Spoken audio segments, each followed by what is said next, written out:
Sure. So I'm Parker Francois. I went to Arts and Ideas from when I was 5. I go to the University of Maryland, College Park. So majoring in environmental science and policy, focusing on like land use planning. I'm interested in like learning more about like mapping systems like GIS and remote sensing and trying to like apply those skills to maybe work in urban planning. But yeah, hi everyone. I'm Philip Eisenstein.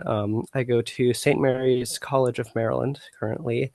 I'm a philosophy, political science, and Asian studies major. Hello, my name is Liz Shavas. I'm currently a junior at Peabody Conservatory, which is kind of a subsidiary of Johns Hopkins. Cool.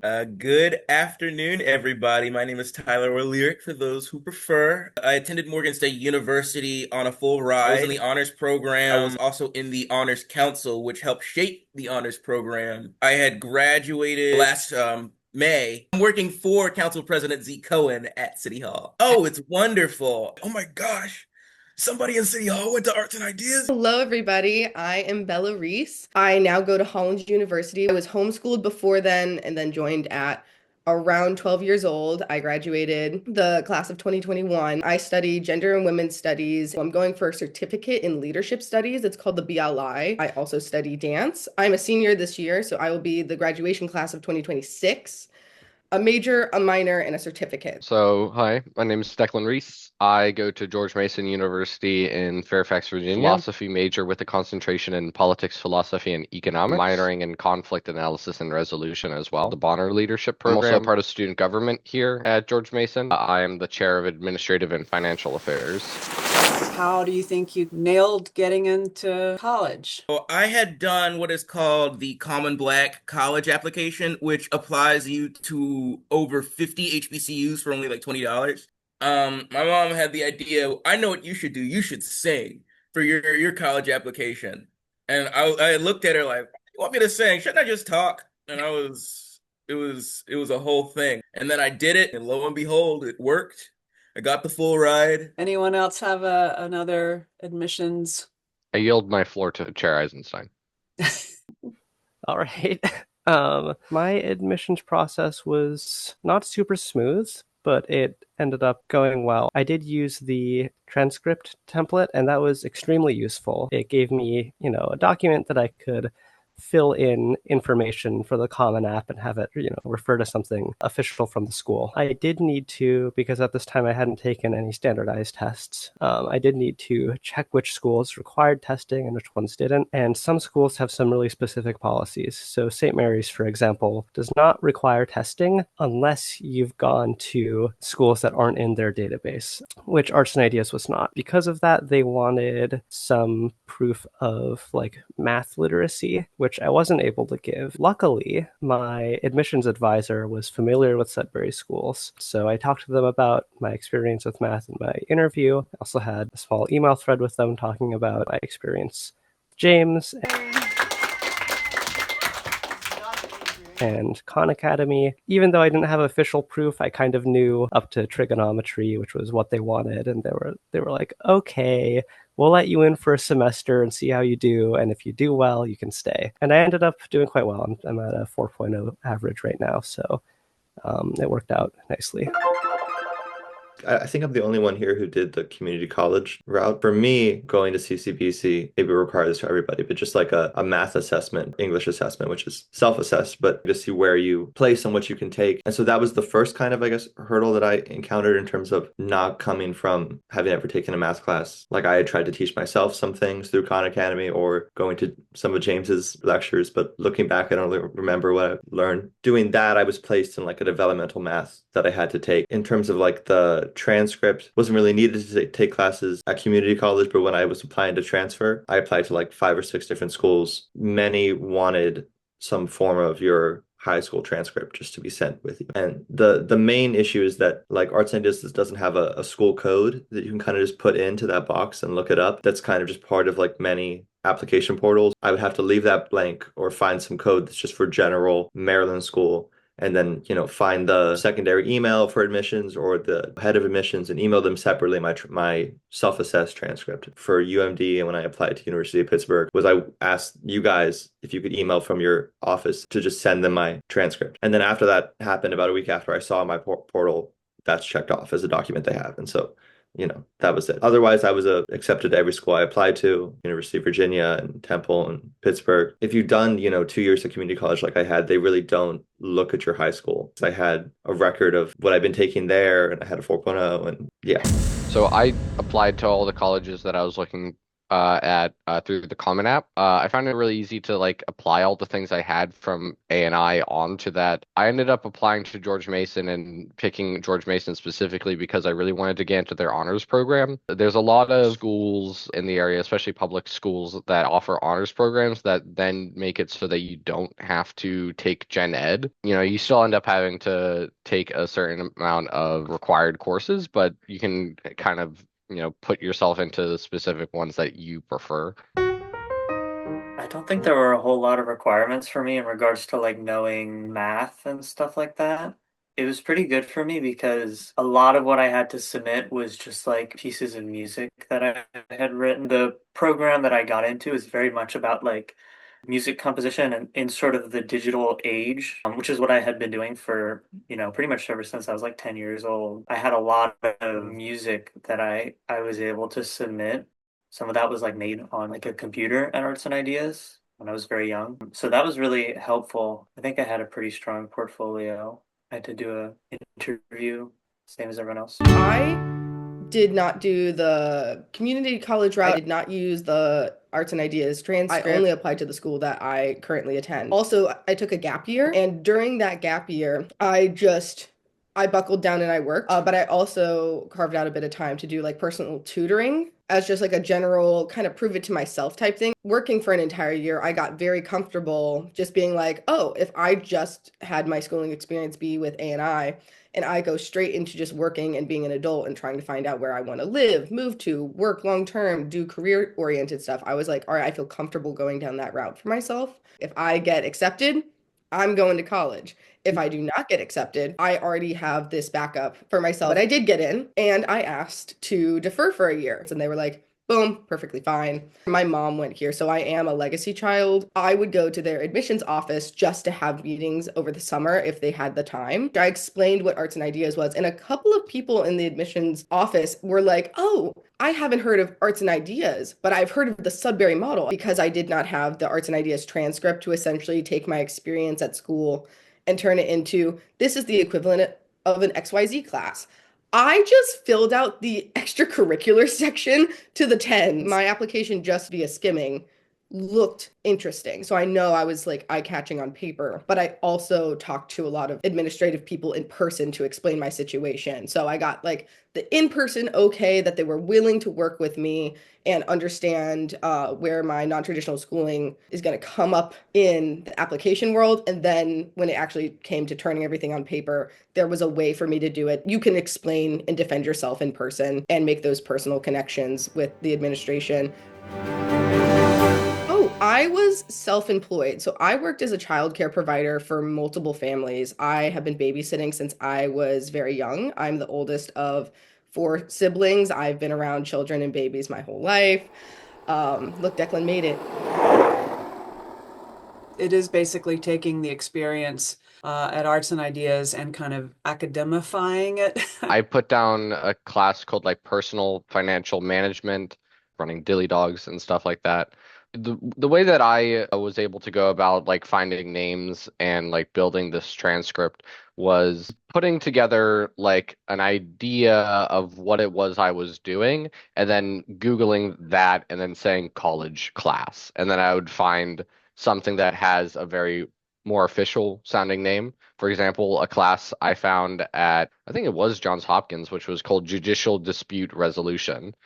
Everybody at A&I takes that class. Then you just assess it based on whether you did it for the full year, which would then be classified as like a 1 credit class. You would then define your grade based on whether you think that you did a successful job, you learned something out of it, and that you applied yourself. And then depending on those categories, you give yourself a letter grade. So for something like judicial dispute resolution, where you're actively being a part of the school and participating there, most students, I believe, should be getting a good grade with that because it's something that's just so functional about the Arts and Ideas Life is our JC and school meeting system. And then I read some really good history books, American Reconstruction, Rise and Fall of the Roman Empire, algebra, stuff that we were learning with James. You can apply these things into this template transcript. It calculates your GPA. It's a great resource for any A&I student, Sudbury student that is looking to go on to higher education. Thanks for that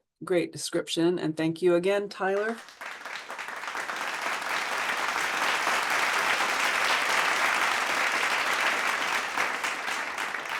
I've gotten a couple of questions sent to me privately. Did any of you do any prep work, anything like that? I mean, some of you mentioned Khan Academy, some private tutoring, but what have you actually done to prepare to go to college, or did you just jump in and it was fine? And did any of you need a GED, or I think Parker mentioned doing a assessment testing at CCBC, and then there was also some mention, Tyler, you said you went on a full ride scholarship. I had initially thought I was going for music, and so the way I had initially prepared did not reflect my college experience. The logistics for how I got the full ride, it's kind of interesting. At the time, the dean of the honors college was just kind of going, like, giving full rides off of vibes, is the best way I can say it. If you liked your transcript video or if you liked your application video for some reason or another, he'd give you a full ride. That's why I think the singing part helped. I can speak a bit to the self-preparation part of it. But I think it does kind of go back to our larger question about like what kind of college experience your kid is trying to have and where it is. Because I feel like there are so many different possibilities. Like it really depends on if you're trying to go and be accepted to a public large university or like a private school that maybe is more selective. That also has to do with how much money you might be awarded in terms of scholarships or federal financial aid, which I don't know if that'll be a thing when your kid tries to go to school. And also what kind of thing they're going to study. Because like if they're going into some kind of STEM major or field, like I think even what the preparation that they would get by taking those classes in a traditional high school, would still not prepare them for the level they'll have to reach. And so I think it would be useful to self-define prep and tutor for that. But if it's a less STEM focused major and you're just trying to, get the gen ed requirements of this math, statistics, and one or two science classes, and then you're good, like that's a different kind of reach and ask. And so I found that I had felt this insecurity comparing myself when I was at Arts and Ideas, having been there since I was 5, never taken a math class, with being like, what do I know?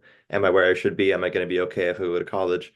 And so that made me try to, teach myself a lot of basic algebra, multiplication, all of this. So I had that kind of baseline. And so for me, it just required to take a few more classes to get to that college level and then take statistics. And now I've taken trigonometry, I've taken calculus this year. And so it just took a few more classes, or just I could have taught myself it if I really had been focused, over a summer. Also James's math class when I was there, like kind of really did put some concepts in my mind that I think still carried on to when I ended up in college. I think the process was pretty straightforward for me compared to a lot of the other people here. I think my choice of path is very different. Peabody's a pretty different school from a lot of like general non-conservatory places. I don't think my schooling background was a hindrance for me. I got the impression just from the interview that they were interested in what my experience was like. It didn't seem like a negative. I didn't have to do a whole lot of like petitioning or campaigning to get people to like understand that like I am capable. There is a quick question, Parker. Were you able to test into CCBC without a GED? Yeah, you can take classes there, no matter where you test. It's just a question of, are you taking like Math 082, which is like you're not earning college credit. It's kind of high school algebra, so it's developmental to get you to that next level. So it's a prerequisite, but they have acceleration programs there where you can kind of take 2 levels of math at the same time with the same professor. I took one class that was 3 credits and one that was none at the same time. And then after I had that prerequisite, I could go on to the next semester taking whatever gen ed. Yeah, I don't think that the actual GED has so much to do with if you are accepted. It's more about the individual's knowledge level relative to what they're going to take. It doesn't really matter what piece of paper they have. It's just, do they feel comfortable taking that kind of math? I did basically no preparation for college, no tutoring or anything. I felt not super confident going in, but confident that by the first semester I would know whether or not it was for me. One benefit that I had that I think should count as preparation that Arts and Ideas helped me immensely with was critical self-reflection. So I knew what I knew, and I knew that I knew what I knew, and I knew that I didn't know what I didn't know, which means I always had very clear direction on how to work on myself if I wanted to accomplish something specific.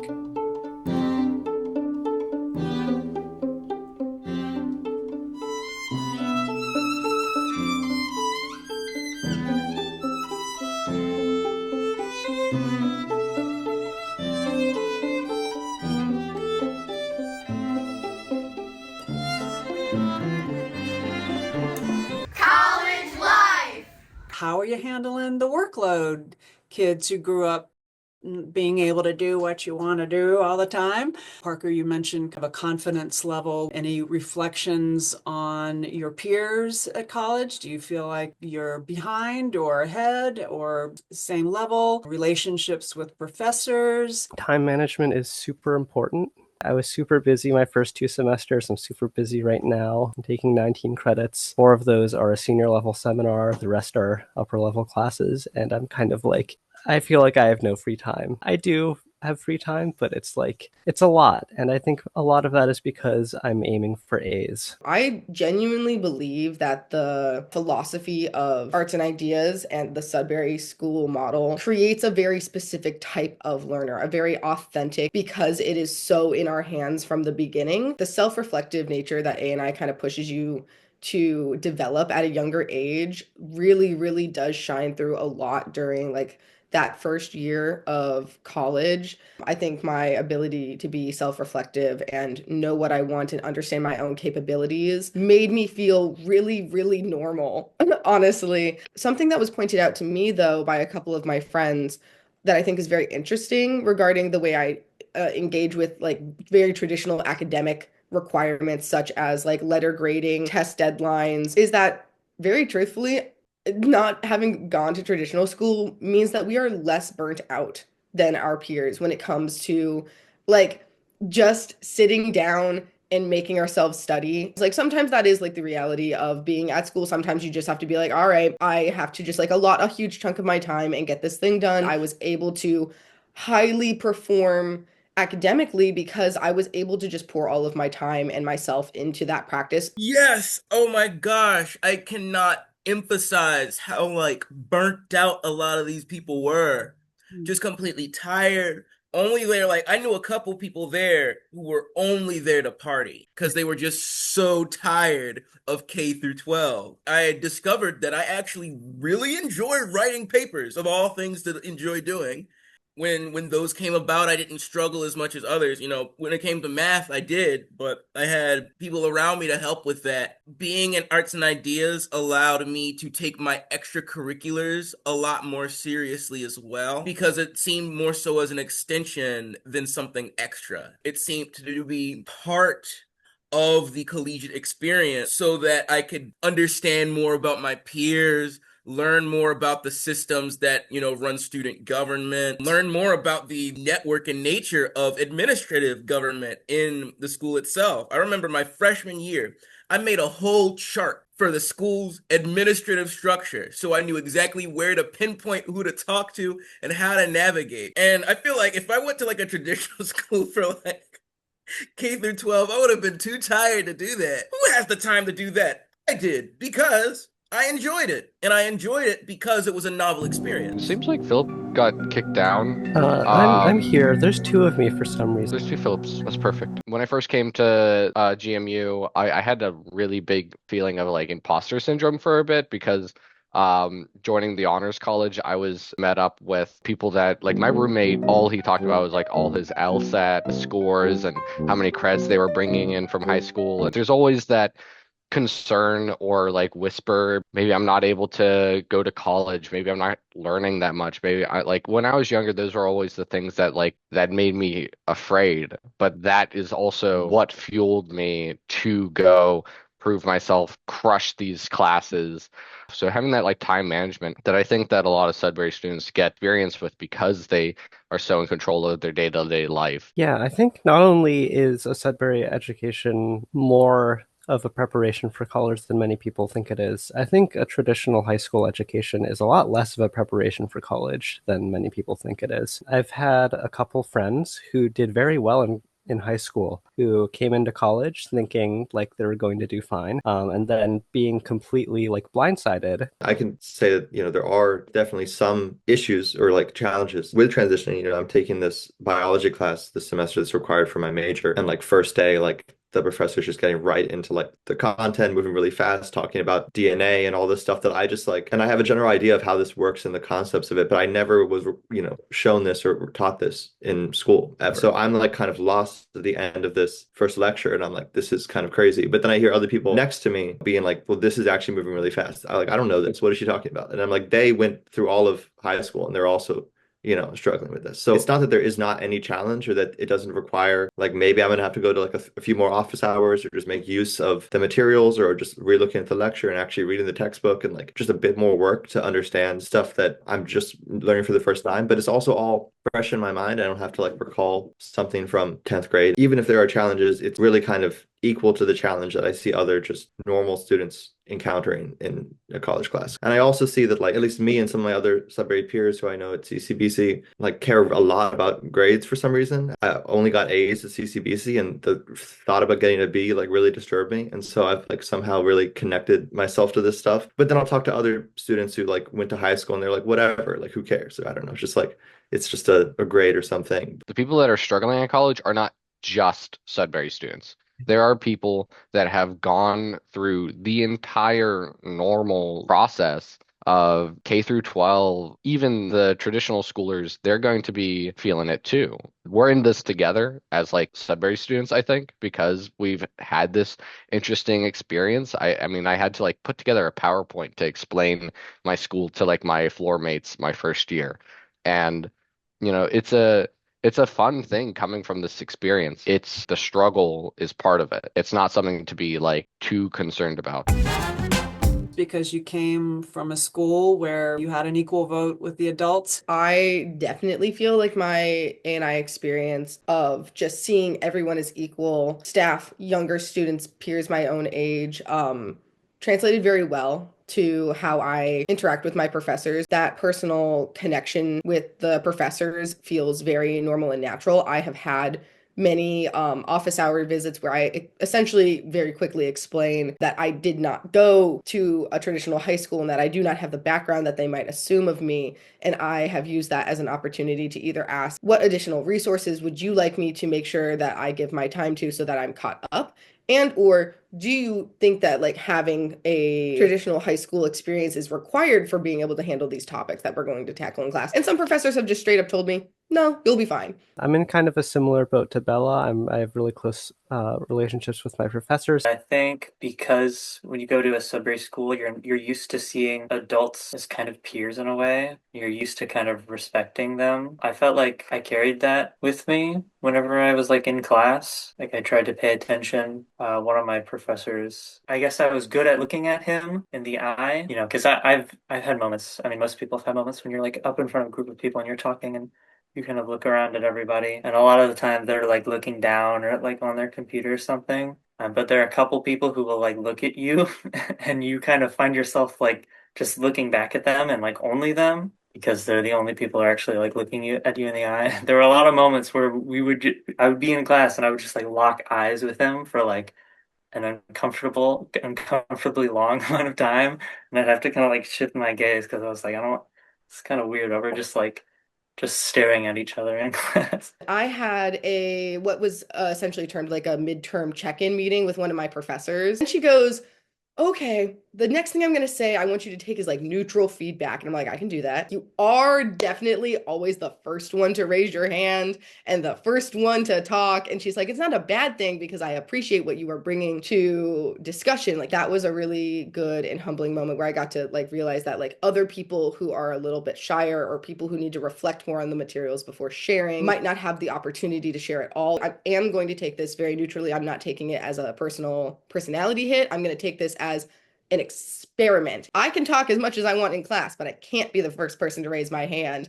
And it was so interesting to see how that changed my classes. I realized I was rushing our material. I was rushing past other people's questions. I still think it's funny, and I think back to my experiment every now and then. Yes, Tyler? Oh, we can't hear.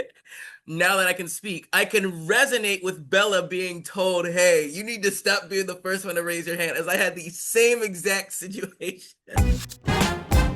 AI. I personally am curious about people's usage of AI, what you see your peers doing versus what you might do or not do with it. Like, have you used AI to actually learn so many missing areas that you might have? I notice a lot of my peers will use it for like discussion posts. When they do use it, it's extremely obvious. AI has like a certain cadence to its speech and like a way it structures sentences. I personally have never used AI, and I am extremely dissatisfied with the lack of understanding and guidelines around it as it is still in a very early stage of development. What are the negatives and environmental impacts that we do not have regulations around yet, and what would that look like? We cannot use AI for the completion of something. We just have to cite it very professionally the way we would any other source. You can't just say, I accumulated a list of 20 books to start my research process.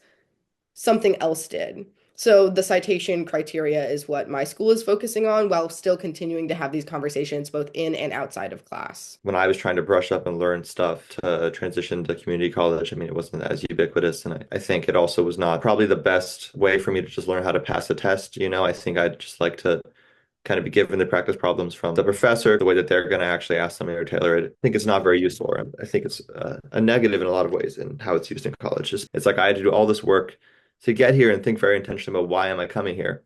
I'm also paying so much money to come here. I should actually be doing the work. I should actually be trying to learn something if I'm going to be here. Even if there are classes that I don't love or just assignments I have to like get over, I think I have the mindset of this is what I'm paying for. It's not just to like kind of cheat through it with this like simple tool, which I have other ethical reasons against it. Something that I've done is I'll take the rubric of my professor, my finished paper, and I'll say, hey, analyze this paper word by word in comparison to the rubric and analyze how it follows or does not follow the rubric. And then I want you to grade it on a letter scale. I think AI is best used as a checker than anything else. It hallucinates a lot. You have to question it. If you used it for a lot of stuff, especially if you used it academically, it would just produce absolute, utter nonsense. It will mess you up if you do not look at it critically. I remember doing a test where I said that I was quitting my job and leaving college and to take out a loan with egregious interest rates for a mason jar lid finding company. And it just said, yeah, okay, yeah, let's do that. Let's do that.